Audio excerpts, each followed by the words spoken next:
सभी को जय यीशु। चलिए आज हमारे क्लासेस स्टार्ट करने से पहले हम छोटा सा प्रेयर करेंगे। धन्यवाद पिता ईश्वर, आपने हमें इतना सुंदर जीवन दिया। धन्यवाद देते हैं प्रभु इस सुंदर दिन के लिए जो आपने हमें देखने को दिया। प्रभु जी, आज के दिन में हम पर अपनी आशीष और कृपा वरदान बरसाते रहिए, इसके लिए हम आपसे प्रार्थना करते हैं। तो पिता हमारे, तो जो स्वर्ग में है, तेरा नाम पवित्र माना जावे, तेरा राज्य आवे, तेरी इच्छा जैसे स्वर्ग में पूरी होती है वैसे इस पृथ्वी पर भी पूरी हो। हमारा दैनिक आहार आज हमें दे, हमारे अपराध तथा पाप में क्षमा कर, जैसे हम भी अपने अपराधियों को क्षमा किया है। हमें परीक्षा में ना पड़ने दे, परंतु बुराई से बचा। आमीन। कैसे हैं आप सभी लोग? आइए आज हमारा क्लास स्टार्ट करते हैं। आज हमारे क्लास में हम पढ़ेंगे ईसा हमारे घावों को अपने ऊपर ले लिया है। किस प्रकार ईसा ने हमारे सारे दुख तकलीफ़ों को अपने ऊपर ले लिया है, इसके बारे में हम पढ़ेंगे। पुराने विधान में नबियों द्वारा वर्णित ईश्वर के सेवक के रूप में हम प्रभु ईसा मसीह को देखते हैं। यहाँ हम देखते हैं कि ईसायास नबी ने देखे हैं, वो कहते हैं कि ईश्वर का सेवक जो प्रभु ईसा मसीह थे वो हमारे लिए ईश्वर के सेवक बनकर आए। वो इस सृष्टि में आए और हम दुनिया में जितने भी हम मनुष्य हैं, हमने बहुत सारे पाप किए। उन सारे पापों के प्रायश्चित के लिए ईसा ने अपने ऊपर वह बलिदान, अपना शरीर बलिदान करके, अपने आप को बलिदान करके ईश्वर ने हमें उस पापों से छुड़ाया है। हमारे पापों के कारण ईसा ने स्वयं को बलि चढ़ाया। कोड़ों के मार से उनका पूरा शरीर घाव से भर गया। सिर पर कांटों का मुकुट भी पहनाया गया, सरकंडा किया गया, उपहास के पात्र भी बने ईसा। लेकिन ये सब चीज़ इसलिए किया क्योंकि ईसा ईश्वर के सेवक थे।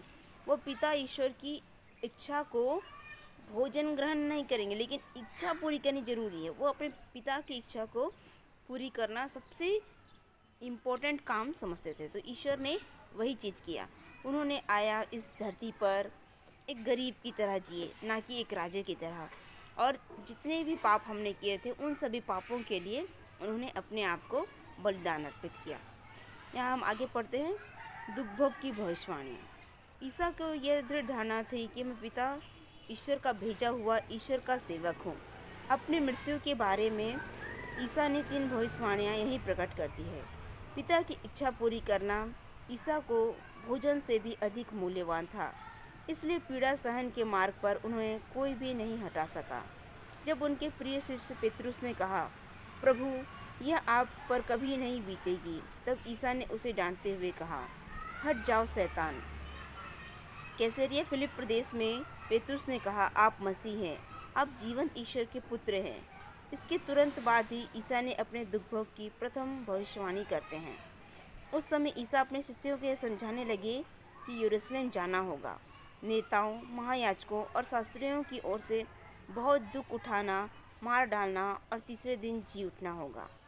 संत मत्ती के 7वें और 20वें अध्याय में भी यह भविष्यवाणियाँ दोहराई गई हैं कि ईसा के साथ अब वो जा रहे हैं तो उनके साथ कुछ बुरा होने वाला है। वह उनके हाथ लग जाएगा और उन्हें लोग मारेंगे, उनकी निंदा करेंगे और उन्हें क्रूस पर लटका दिया जाएगा। सुसमाचार के लेखक संत मार्कुस और लूकस ने भी ईसा के दुख भोग की भविष्यवाणी का उल्लेख किया है। ईसा अपने दुख भोग, मृत्यु और पुनरुत्थान द्वारा मानव मुक्ति पाने की अपनी इस योजना को वचनों से स्पष्ट बताते हैं।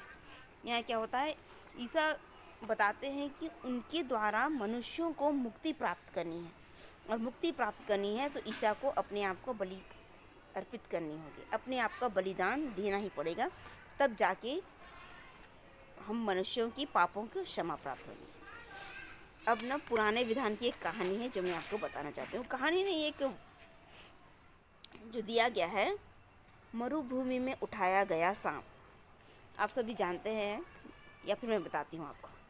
क्या होता है, पूरे जो इस्राएल लोग हैं वो किसी के अधीन रहते हैं और इस्राएल जनता को वहाँ से मूसा छुड़ाकर वापस लेकर आते रहते हैं। और जब उनको वापस लेकर आते रहते हैं तो बहुत से लोग ना क्या है, परेशान हो जाते हैं और भुनभुनाने लगते हैं आपस में कि ये मूसा हमें यहाँ लेकर आ रहा है, अब हमारे लिए ना भोजन है, ना पानी है, ना खाने की व्यवस्था है। ऐसा करके वो मूसा की और ईश्वर की निंदा करते रहते हैं, जबकि ईसा इसराइलियों को बचाकर लेकर आते रहता है, मिस्र देश से उनको बचाकर लेकर आता रहता है। पर वो सब क्या भुनभुनाते रहते हैं मूसा के विरुद्ध और ईश्वर के विरुद्ध। तो ईश्वर यह देखता है ऊपर से कि सब यह मूसा के विरुद्ध भुनभुना रहे हैं, तो वो क्या करता है, उनके बीच जहरीले सर्प यानी कि जहरीले सांपों को भेज देता है, जिससे क्या होता है वो सबको काटने लगते हैं सांप। तो क्या होता है, उन लोग सब मरते जाते हैं। तो उन लोग समझते हैं कि हमने ईश्वर के विरुद्ध पाप किया है, तो जाकर फिर मूसा से रिक्वेस्ट करते हैं कि प्लीज़ हमें बचाइए, आप ईश्वर से प्रार्थना कीजिए। तो मूसा फिर ईश्वर से प्रार्थना करता है। तो मूसा को ईश्वर वहाँ से वाणी के द्वारा बोलते हैं कि एक कांसे का सॉरी यहाँ पर पाप की दंड से जो नरक दंड को प्राप्त हो जाता है, उसे मुक्ति प्रदान करने के लिए वह कांसे का एक सांप बनाता है, उसे डंडे पर लगाओ और जो सांप द्वारा काटा गया है वह उसकी ओर दृष्टि डाले और वह अच्छा हो जाएगा।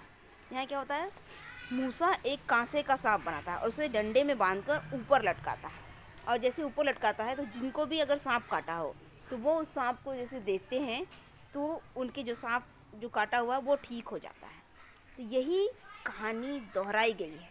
यहाँ प्रभु ईसा मसीह हमारे पापों के लिए क्रूस पर चढ़े, और जब वो क्रूस पर चढ़े हम उस क्रूस को देखते हैं तो हमें मुक्ति प्राप्त होती है, हमारे पापों के लिए हमको क्षमा प्राप्त होती है।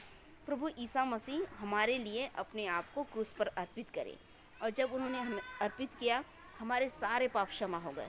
हम उस क्रूस की ओर देखते हैं, हम प्रेयर करते हैं, और जब हम प्रेयर करते हैं तो हमारे पाप क्षमा हो जाते हैं। हम प्रेयर करते हैं क्रूस की ओर देखते हुए कि हमारे पापों के बलिदान के लिए, हमारे पापों के लिए ईश्वर ने अपने आप को बलिदान किया। तो यहाँ ईश्वर ने अपने आप को बलिदान किया तो क्या हुआ, हमें मुक्ति प्राप्त हुई। आगे हम देखेंगे कि हम ये एक निर्णय लें कि ईसा ने मेरे लिए दुख भोगा, उसी तरह मैं भी दूसरों की भलाई करना, उनकी खुशी के लिए कार्य करना नहीं छोड़ूंगा। प्रभु ईसा मसीह ने कभी अपना जीवन अपना नहीं समझा, उन्होंने अपना जीवन पूरी दुनिया के लिए दे दिया। इसलिए हमें भी अपने जीवन को दूसरों के लिए अर्पित करना चाहिए, हमें अच्छे भलाई के कार्य करना चाहिए, और हमें कोशिश करनी चाहिए कि हम पाप में ना गिरें, क्योंकि जब जब हम पाप में गिरते हैं हम ईश्वर को एक घाव और दे देते हैं। क्योंकि जो प्राण पीड़ा के समय ईश्वर को जो घाव मिले हैं वो हमारे पापों के द्वारा ही मिले हुए हैं। इसलिए हमें हमारे पापों को कम करना है, हमें हमारे पापों को प्रायश्चित करना है, और हमें दृढ़ निश्चय लेना है कि हम पाप में ना गिरें। तो आइए हम आज छोटे से प्रार्थना से हमारा आज का क्लास बहुत छोटा है से आज समाप्त करें। आज के लिए इतना ही है, क्योंकि आज हम, हे प्रभु यीशु, आज हमने वचन में पढ़ा कि आपने माता मरियम के कहने पर कान्हा के विवाह में चमत्कार दिखाया। हे माता मरियम, हम आपसे निवेदन करते हैं कि हम पाप में ना गिरे, ऐसी प्रार्थना आप हमें सिखलाइए। हे माता मरियम, हम आपसे विनती करते हैं कि हमारी प्रार्थनाओं को प्रभु ईसा मसीह तक पहुंचाइए।